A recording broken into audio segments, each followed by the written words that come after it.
একটি মুহূর্ত বইয়ের মোড়ক খোলা হলো। বাবুখালীর ইতিহাস ঐতিহ্য বইয়ের মোড়ক উন্মোচন হলো।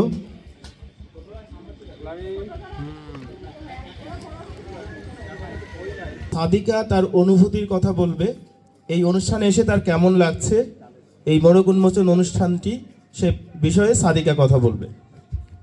বিসমিল্লাহির রহমানির রহিম।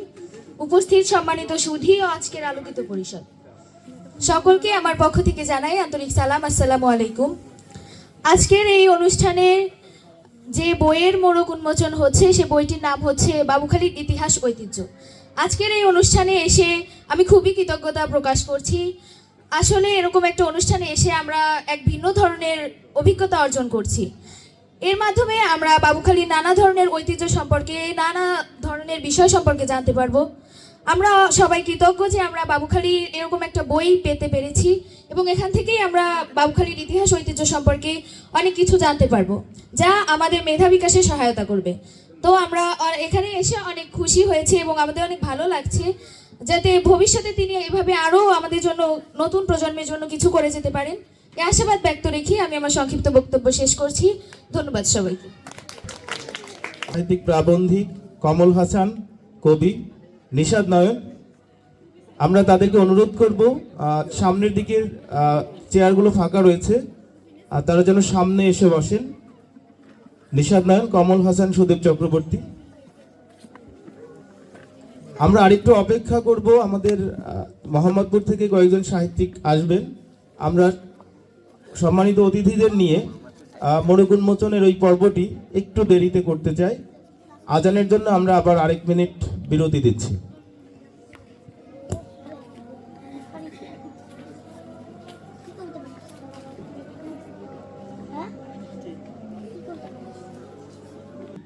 দশ ফরমার 160 পৃষ্ঠার একটি বই, বাবুখালীর ইতিহাস ঐতিহ্যের এটি প্রথম পর্ব। শীঘ্রই হয়তো এটির দ্বিতীয় অংশ আগামীতে প্রকাশিত হবে। বাবুখালীর ইতিহাস ঐতিহ্য বইয়ের বাবুখালীর ঐতিহাসিক নীলকুঠি নিয়ে প্রথমেই একটি অংশ রয়েছে। এরপর কবিয়াল মোকসেদ মোল্লা, বাবুখালীর চারণ কবি, তাকে নিয়ে দীর্ঘ একটি লেখা রয়েছে। একজন অগ্নিকন্যার আত্মত্যাগ, যার নাম হয়তো আমরা অনেকেই জানি না, হেলেন, মুক্তিযুদ্ধের সময় বিনোদপুরের মেয়ে, তার যে আত্মত্যাগ, সেই আত্মত্যাগ নিয়ে একজন অগ্নিকন্যার আত্মত্যাগের গল্প লেখা হয়েছে। এবং বাবুখালীর অনন্য ব্যক্তিত্ব সৈয়দ রজব আলী, তাকে নিয়ে দীর্ঘ একটি লেখা রয়েছে। বাবুখালীর পাল সম্প্রদায়, তাঁত ও তাঁতি, বেলমালা শিল্প ও শিল্পী, বাবুখালীর মেনাহাতি, বাবুখালীর বুনো বা মুন্ডা আদিবাসী সম্প্রদায় সম্পর্কে লেখা রয়েছে। বাবুখালীর ঐতিহাসিক খেজুরের গুড়, কিছুক্ষণ আগেই আমাদের আলামিন ভাই বলছিলেন যে বাবুখালীতে খেজুরের গুড় পাওয়া যায় না, কিন্তু একসময় বাবুখালীর যে ঐতিহ্যবাহী খেজুরের গুড় পাওয়া যেত সেটি এই বইয়ে আমরা জানতে পারব।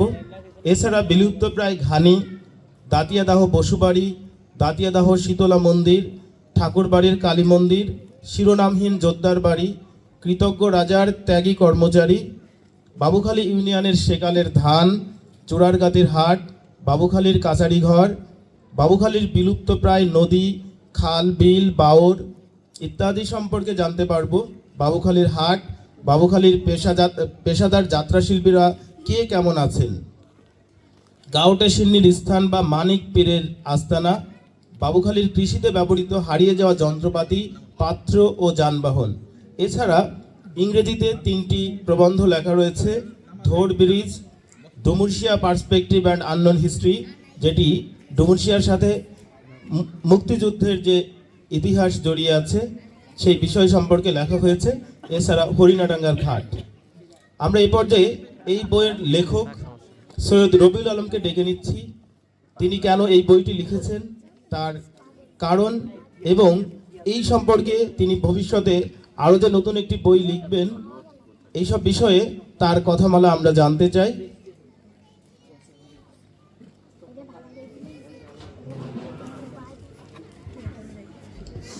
উপস্থিত সুধীমণ্ডলী, আসলে বাবুখালী ছোট্ট একটি জনপদ।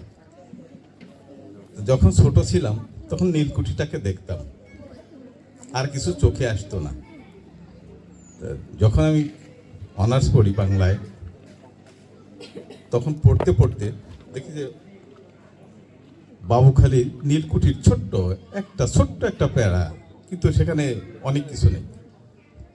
তারপরে আমার মন বলল যে দেখি আর এখানে আরো কিছু আছে কিনা, কোথাও খুঁজে পাইনি। তারপর এর উপর আমি নীলকুঠি, সারা বাংলাদেশের নীলকুঠির উপর 11টা বই পড়ছি, সেখানেও কিছু নেই। তখন শুরু করলাম স্থানীয় যারা অনেক পুরনো মানুষ আছে, ইভেন আমার আব্বা দেখলাম যে অনেক কিছু জানতেন, তিনি আমাকে কিছু বলে গেলেন। এমনকি ওই বাড়ির যে লোকজনগুলো আছে তারাও খুব বেশি একটা বলতে পারে না।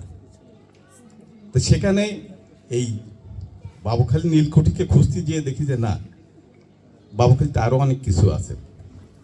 ওই যে যেটা সাদি মোহাম্মদ বলতেছিল যে একজন অগ্নিকন্যা, আমি স্বচক্ষে দেখেছি যে তাকে এই সুলতানহি গ্রাম থেকে ধরে নিয়ে আমাদের মামার বাড়িতে রাখছিল, ওখান থেকে তার নৌকায় নিয়ে গেছে। সেই সময় তার অভিব্যক্তি দেখছিলাম, আমি ক্লাস 4-এ পড়ি তখন, অভিব্যক্তি দেখছিলাম এবং ওনারা কি কি বলছিল সব আমার মোটামুটি মনে ছিল।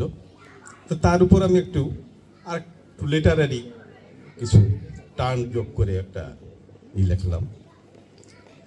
আমাদের একটা ছোট্ট ইতিহাস, না ভালো ইতিহাসই আমি বলবো, মুক্তিযুদ্ধের ইতিহাস। সেটাই ধর ব্রিজে একটা যুদ্ধ হয়েছিল রাজাকারদের সাথে মুক্তিযোদ্ধাদের, ওই প্রায় বিস্মৃতিতে চলে গেছে।